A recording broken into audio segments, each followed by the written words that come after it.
అయితే గీతే ఎవరినైనా శిక్షించాలంటే చంద్రశేఖరరావు గారిని, హరీష్ రావు గారిని శిక్షించాలి.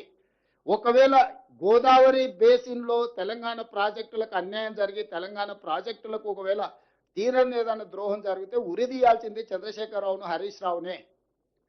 సర్వ పాపాలు చేసింది మీరు, పాపాల భైరవులు మీరు, తెలంగాణకు అన్యాయం చేసింది మీరు.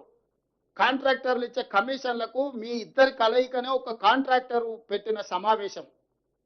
ఆ మేడిగడ్డ కుప్పగూలింది, ఏమవుతుందా ఒకటి ఓ పిల్లలు గుంగిపోతే ఏమవుతుంది ప్రాజెక్ట్ అంతుంది కదా అంటారు. హరీష్ రావు గారు, నీ గుండెకాయ ఊడబీక్తే నీకు తెలుస్తా, మొత్తం బాడెంత 6 అడుగులు ఉన్నావు, గుండె తీసి పక్కకు పెట్టు, నువ్వు ఉంటావో లేదో చూద్దాం.